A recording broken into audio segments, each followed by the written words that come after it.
শেখ মুজিবুর রহমান ১৯৫৪ থেকে ১৯৭৫ সাল পর্যন্ত বাংলাদেশ ও পাকিস্তানের রাজনীতিতে চরম এক অস্থিতিশীল, অবিশ্বস্ত, অনির্ভরতা ও বিস্ময়ের নাম।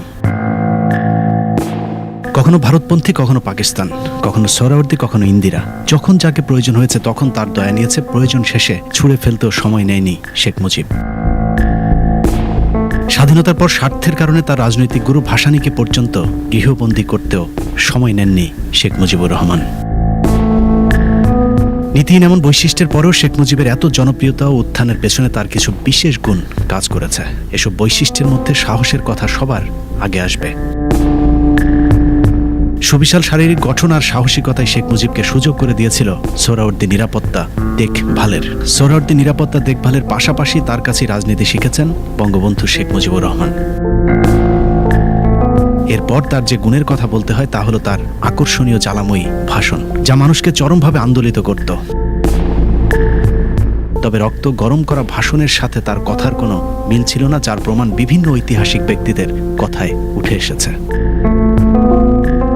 শহীদ তাজউদ্দিনের মেয়ে শারমিন আহমেদের লেখা তাজউদ্দিন আহমেদ নেতা ও পিতা বইয়ের ১৪৮ নম্বর পাতায় লেফটেন্যান্ট জেনারেল অরোরার একটি সাক্ষাৎকার ছাপা হয়েছে, যেখানে শেখ মুজিব সম্পর্কে অরোরা বলেন, আমি যখন শেখ মুজিবের আরও কাছে ঘনিষ্ঠভাবে মেলামেশার সুযোগ পেলাম, তখন আমি উপলব্ধি করলাম যে তিনি প্রশাসনিক বিষয়ে যতটা না দক্ষ, জনগণকে উদ্বুদ্ধ করতে, তাদেরকে খেপিয়ে তুলতে তিনি তার চেয়েও অনেক বেশি দক্ষ ছিলেন। তিনি কথা বলে লোকজনকে নাচাতে পারতেন।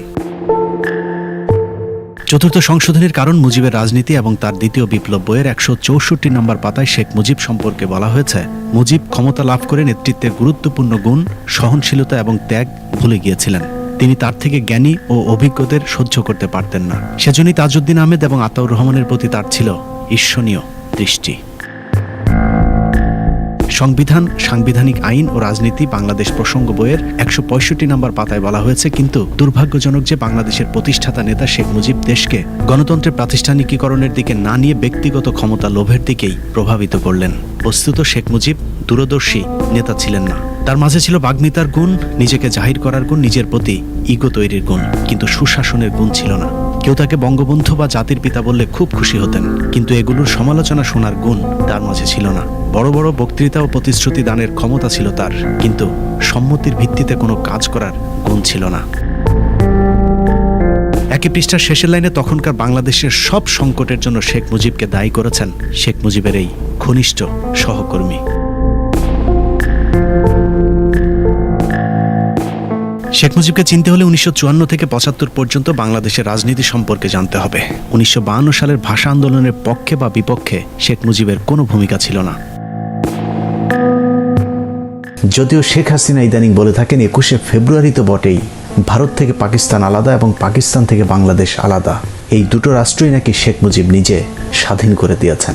অল্প বয়সেই আপনারা একটু লক্ষ্য করেন, দুইটা স্বাধীনতা তিনি এনে দিলেন, প্রথম পাকিস্তান, এরপরে বাংলাদেশ। ১৯৫৪ সালে সোহরাওয়ার্দীর দয়ায় নির্বাচনে অংশ নেওয়ার সুযোগ পান শেখ মুজিবুর রহমান, কিন্তু নির্বাচনে জিতেই সোহরাওয়ার্দীর সাথে বিশ্বাসঘাতকতা করেন। মুজিবের রাজনৈতিক সহকর্মী আবুল মনসুর আহমেদ তার আমার দেখা রাজনীতির ৫০ বছর বইতে লিখেছেন, ১৯৫৫ সালে পূর্ব পাকিস্তানের স্বপ্নের জোট যুক্তফ্রন্ট ভাঙার পেছনে শেখ মুজিব দায়ী। ১৯৫৪ সালে যুক্তফ্রন্টের ঐতিহাসিক বিজয়কে নষ্ট করিয়া দেওয়ার জন্য অনেকেই দায়ী ছিলেন। কতগুলো নীতিগত বিরোধও দায়ী ছিল, কিন্তু সবার চেয়ে বেশি ও আশু দায়ী ছিল শেখ মুজিবের একগুঁয়েমি। অনেকে মনে করেন যুক্তফ্রন্ট না ভাঙলে এর মাধ্যমেই বাংলাদেশ স্বাধীন হতে পারত, কিন্তু শেখ মুজিবের পশ্চিম পাকিস্তান প্রীতি তা হতে দেয়নি। নির্বাচনের পরেও আওয়ামী লীগের পক্ষ থেকে এবং শেখ মুজিব একটা রাষ্ট্র পাকিস্তানকে রাখার জন্য ইয়াহিয়ার সাথে এবং ভুট্টোর সাথে নেগোসিয়েশন করার চেষ্টা করে। ১৯৫৮ সালে শেখ মুজিবকে ঠাট্টা করে বলা হতো চোরাই মন্ত্রী।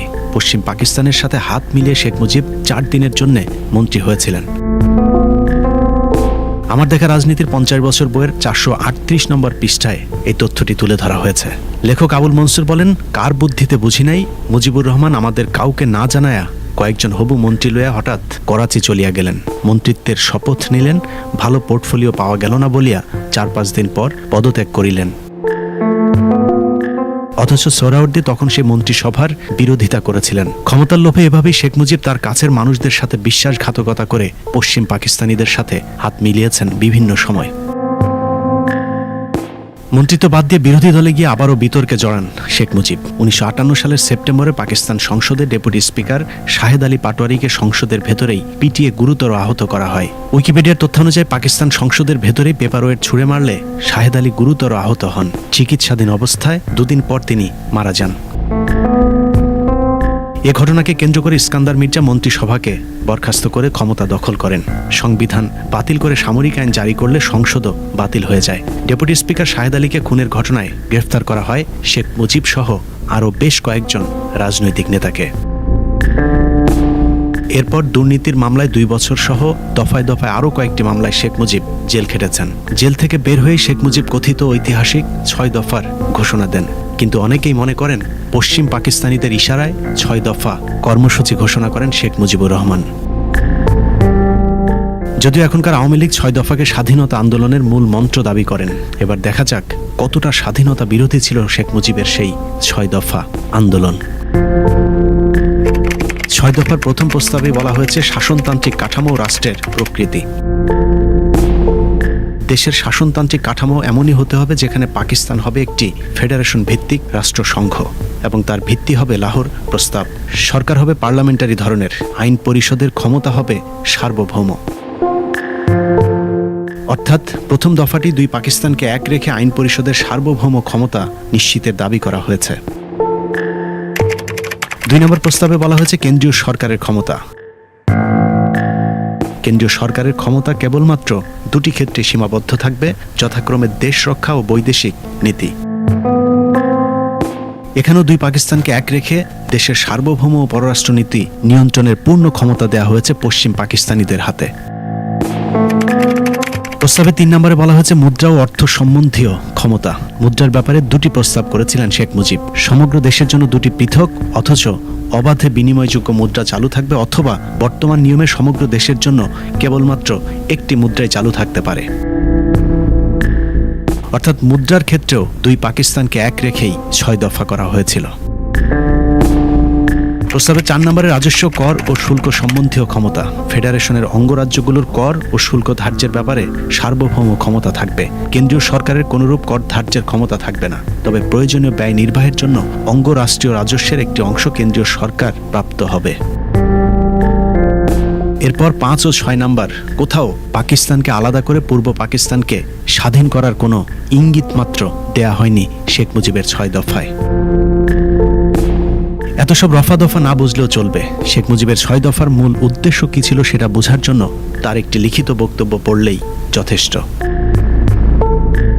বাংলাদেশের স্বাধীনতা যুদ্ধ দলিলপত্র 2য় খণ্ডে মুজিবের একটি লিখিত বক্তব্য তুলে ধরা হয়েছে, যেখানে মুজিব বলেন, আমার প্রিয় ভাই ও বোনেরা, আপনারা দেখিতেছেন যে আমার 6 দফা দাবিতে একটিও অন্যায়, অসঙ্গত, পশ্চিম পাকিস্তান বিরোধী বা পাকিস্তান ধ্বংসকারী কোনো প্রস্তাব করি নাই। বরঞ্চ আমি যুক্তি তর্ক সহকারে দেখাইলাম আমাদের সুপারিশ গ্রহণ করিলে পাকিস্তান আরও বেশি শক্তিশালী হইবে। মুজিবের এই বক্তব্যের পর 6 দফা যে স্বাধীনতার দাবিতে আন্দোলন নয়, এ বিষয়টি পরিষ্কার হয়ে যায়। যে কারণেই পূর্ব পাকিস্তানের অন্য স্বাধীনতার দাবিতে আন্দোলন করা নেতারা শেখ মুজিবের উপর প্রচণ্ড ক্ষিপ্ত হয়েছিলেন। 1970-এ পূর্ব পাকিস্তানের অন্য রাজনৈতিক নেতারা স্বাধীনতার দাবিতে আন্দোলন করতে চাইলেও শেখ মুজিব পাকিস্তানিদের পাতানো নির্বাচনে অংশ নেন। 70-এর সেই নির্বাচনে আওয়ামী লীগের পোস্টারগুলোতে সবার উপরে লেখা ছিল পাকিস্তান জিন্দাবাদ। মুজিবের এমন পাকিস্তান প্রীতির কারণে মাওলানা ভাসানী সবচেয়ে বেশি ক্ষিপ্ত হয়েছিলেন। বাংলাদেশের স্বাধীনতা যুদ্ধ দলিলপত্র 2য় খণ্ডের 721 পৃষ্ঠায় বলা হয়েছে, মাওলানা ভাসানী শেখ মুজিবুর রহমানকে পাকিস্তানের প্রধানমন্ত্রী হওয়ার চেয়ে বাংলার সংগ্রামী বীর হবার পরামর্শ দিয়েছেন। একই দলিলে শেখ মুজিবের প্রতি আহ্বান নামে একটি অধ্যায়ে বলা হয়েছে, পূর্ব পাকিস্তানের স্বাধীনতা সংগ্রামে অংশগ্রহণ করার জন্য আওয়ামী লীগ প্রধান শেখ মুজিবের প্রতি আহ্বান। ভাসানী শেখ মুজিবকে বলেন, মুজিব, তুমি স্বাধীন পূর্ব পাকিস্তানের সংগ্রামে যোগ দাও। যদি আমেরিকা ও ইয়াহিয়ার স্বার্থে কাজ করো তাহলে আওয়ামী লীগের ধ্বংস অনিবার্য। এসবই প্রমাণ করে শেখ মুজিব স্বাধীনতার পক্ষের আন্দোলনে যোগ দেননি। 1971 সালে 7ই মার্চের আগ পর্যন্ত শেখ মুজিব বাংলাদেশের স্বাধীনতার কোনো দাবি তোলেননি। তবে 7ই মার্চের ভাষণের পর কিছুটা সন্দেহ তৈরি হয়েছিল শেখ মুজিব আসলে কি চান সেটা নিয়ে। 7 মার্চের ভাষণ, শেখ মুজিব, মুক্তিযুদ্ধ, এ সবই যেন একই সুতোয় গাঁথা। বঙ্গবন্ধুর সেই ভাষণ শুনলে এখনো শরীরের লোম দাঁড়িয়ে যায়। কিন্তু শেখ মুজিবের কৌশলী সেই ভাষণ কি আসলেই স্বাধীনতার ঘোষণা নাকি অন্য কিছু, সেটা বিশ্লেষণ করলেই বোঝা যাবে। জনগণের প্রতিনিধির কাছে ক্ষমতা হস্তান্তর করতে হবে। শেখ মুজিবের সেই ভাষণের মূল দাবি ছিল জনগণের প্রতিনিধিদের হাতে ক্ষমতা হস্তান্তর করা, অর্থাৎ প্রধানমন্ত্রী হতে চান শেখ মুজিব।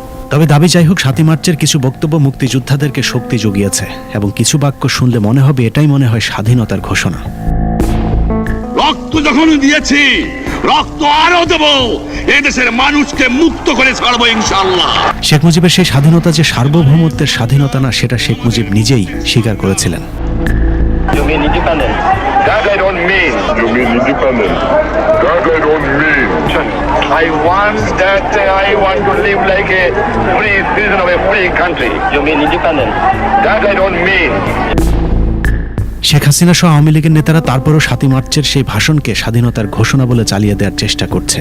অথচ শেখ হাসিনা মাত্র কয়েক বছর আগেও স্বীকার করতেন সেই সময়ের কিছু ছাত্র নেতার চাপাচাপির পরেও কৌশলগত কারণে শেখ মুজিব 7 মার্চ স্বাধীনতার ঘোষণা দেননি। আমাদের কয়েকজন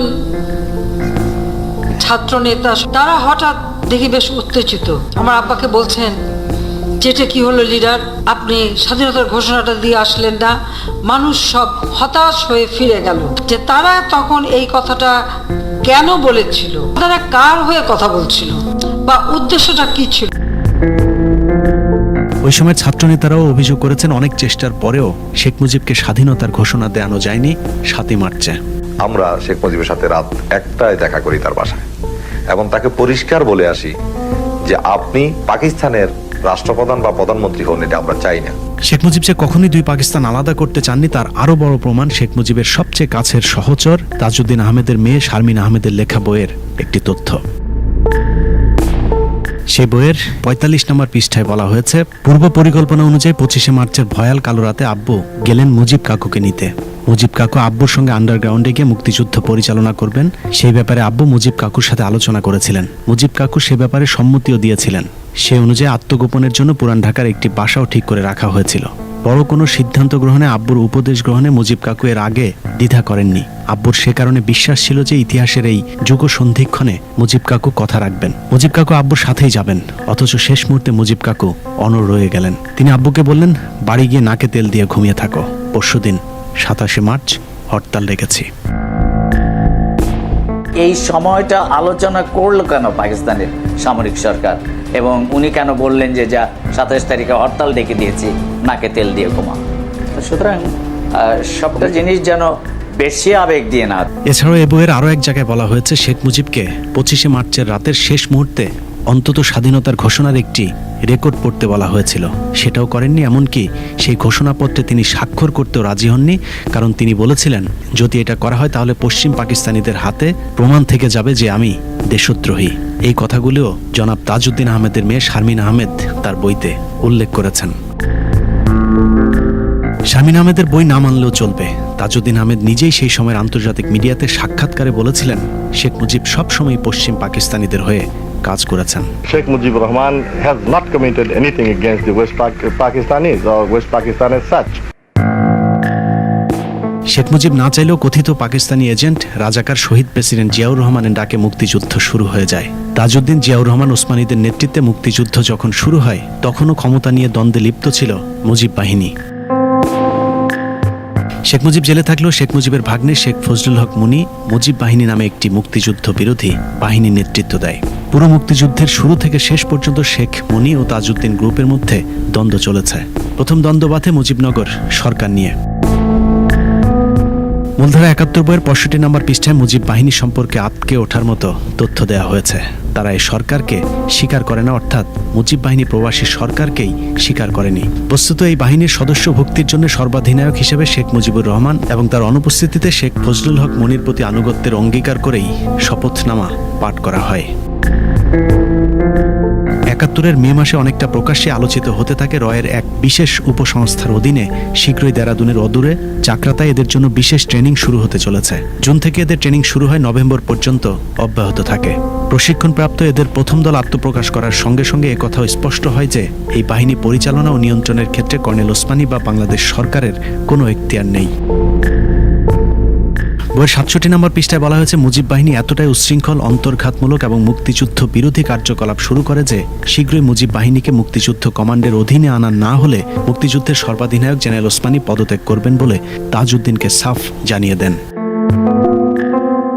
মূলধারা 71-এর 66 নম্বর পাতায় বলা হয়েছে বিভিন্ন সূত্রে প্রকাশ পায় মুজিব বাহিনীর কেবল প্রশিক্ষণ নয়, অস্ত্রশস্ত্র ও যাবতীয় রসদের যোগান আসে রয়ের বিশেষ উপসংস্থা থেকে এবং উপসংস্থার প্রধান জেনারেল উবান গেরিলা প্রশিক্ষণ ও ব্যবস্থাপনা বিশেষজ্ঞ হিসেবে মুজিব বাহিনী গড়ে তোলার দায়িত্বে রয়েছেন।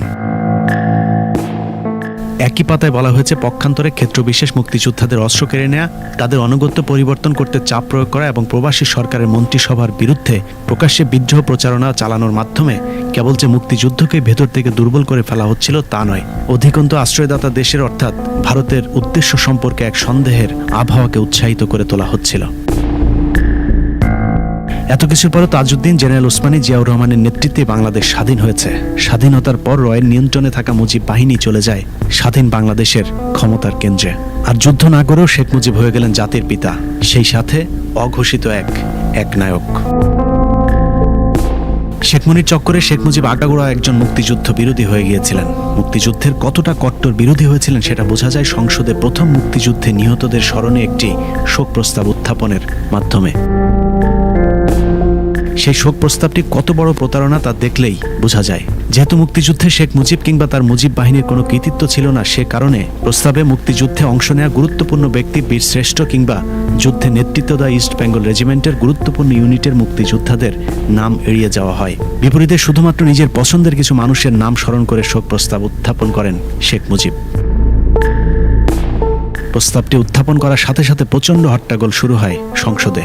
বাংলাদেশ গণপরিষদ বিতর্ক বইয়ের প্রথম খণ্ডের 29 নম্বর পৃষ্ঠায় উল্লেখ করা হয়েছে, জনৈক একজন সংসদ সদস্য মুজিবকে বলেন শোক প্রস্তাবে মুক্তি বাহিনীর কথা উল্লেখ করা হোক। জনৈক সেই সংসদ সদস্যকে শেখ মুজিব চালাকি করে বলেন, আপনারা শান্ত হন, সবার নামই প্রস্তাবে আসবে, কিন্তু মৃত্যুর আগ পর্যন্ত আর কখনই সেই প্রস্তাব সংস্কার করা হয়নি।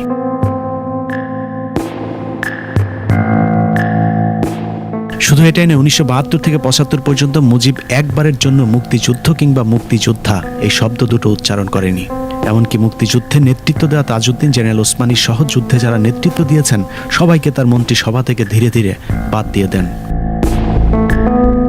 সারা জীবন বাঙালির জন্য আন্দোলন করে আসা মাওলানা ভাসানীকে মুক্তিযুদ্ধের পুরো সময়টাতে অনেকটা বন্দী করে রাখে ভারত। এদিকে যে তাজউদ্দিনের নেতৃত্বে দেশ স্বাধীন হলো, তাকে বাদ দিয়ে শেখ মুজিবকে জাতির পিতা বানানোর সিদ্ধান্তটা যে ভারতের ভুল ছিল তা ভুট্টোকে লাল গালিচা সম্বর্ধনা দিয়ে বাংলাদেশে আনা এবং সবশেষ ওআইসি সম্মেলনে যোগ দিতে মুজিবের পাকিস্তান সফরের মধ্য দিয়ে প্রমাণিত হয়। ভারত বুঝতে পারে শেখ মুজিব আগাগোড়ায় একজন পাকিস্তান প্রেমী মানুষ, যে কারণে 15 আগস্টের পর বীর মুক্তিযোদ্ধা খন্দকার মোস্তাকের সাথে ভারতীয় হাইকমিশনার সমর সেন তড়িঘড়ি করে সাক্ষাৎ করে সেদিনই ভারতের স্বীকৃতির কথা মোস্তাক সরকারকে জানিয়ে দেন। শেখ মুজিব যে পাকিস্তানপন্থী ছিলেন সেই তথ্য পাকিস্তানের তৎকালীন এয়ার মার্শাল জাফরে চৌধুরীর লেখা একটি বইতেও প্রমাণ মিলেছে। তিনি তার মোজাইক অফ মেমোরি বইতে লিখেছেন, যুদ্ধের পুরো 9 মাস সময় মুজিব জেলে ছিলেন বলা হলো শেখ মুজিব এবং ডক্টর কামাল আসলে একজন মেজরের বাসায় ছিলেন। সেখানেই তাদেরকে বাংলাদেশ যদি স্বাধীন হয়েই যায় তাহলে পরবর্তী করণীয় ঠিক করে দেয়া হতো। বইয়ের 75 পৃষ্ঠায় ভয়ঙ্কর একটি তথ্য দেওয়া হয়েছে, যেখানে বলা হয়েছে মুক্তিযুদ্ধ শেষ হবার পর শেখ মুজিব ডক্টর কামালকে নিয়ে লন্ডনে যাবার পথে বইয়ের লেখক এয়ার মার্শাল জাফর চৌধুরীকে জনৈক আজিজ আহমেদ বলেছিলেন স্টেট ব্যাংকের গভর্নর গোলাম ইসহাক খান একটা বড় অঙ্কের মার্কিন ডলারের ব্যাগ শেখ মুজিবকে দিবেন। এই তথ্য কতটা সত্য তা বোঝা যায় যুদ্ধের পুরো সময়টাতে শেখ মুজিবের পরিবারকে পাকিস্তানি আর্মির সব ধরনের সেবা দেওয়ার মধ্য দিয়ে। যুদ্ধের সময় জন্ম হয়েছিল সজীব ওয়াজেদ জয়ের। সেই সময় পাকিস্তানি সেনাবাহিনীর গাড়িতে করে তাদেরকে হাসপাতালে নিয়ে আনার কাজও করা হতো। তোর ছেলে হয়েছে নাম কি? তা আমি বললাম নাম জয়। इसका मतलब क्या है? তা আমি বললাম জয় মানে জয়, জয় মানে ভিক্টরি, জয় মানে আনন্দ, জয় মানে ভিক্টরি। যখন বলছি জয় মানে ভিক্টরি তখন ওর খুব মেজাজ খারাপ হয়ে গেল। ও ঘুরে যখন চলে যাওয়ার সময় বলতেছে और एक नमरूद पैदा हुआ। এমনকি যুদ্ধের সময় গোপালগঞ্জে শেখ মুজিবের পিতা অসুস্থ হলে তাকে সেনাবাহিনীর হেলিকপ্টারে করে ঢাকায় এনে চিকিৎসাও দিয়েছিল পাকিস্তান সেনাবাহিনী। অথচ কথিত রাজাকার স্বাধীনতা বিরোধী জিয়াউর রহমানের পুরো পরিবারকে সেই সময় পাকিস্তানি সেনাবাহিনী নির্যাতন সহ্য করতে হয়েছিল। শেখ মুজিব আজ নেই, মৃত মানুষকে নিয়ে সমালোচনা না করাই ভালো। কিন্তু মিথ্যা দিয়ে একজন স্বাধীনতা বিরোধীকে উপরে উঠাতে গিয়ে যখন দেশপ্রেমিক মুক্তিযোদ্ধাদেরকে স্বাধীনতা বিরোধী বানানোর চেষ্টা করা হয়, তখন সত্য ইতিহাস অনুসন্ধান করা অবশ্যম্ভাবী হয়ে দাঁড়ায়। আল্লাহ হাফেজ।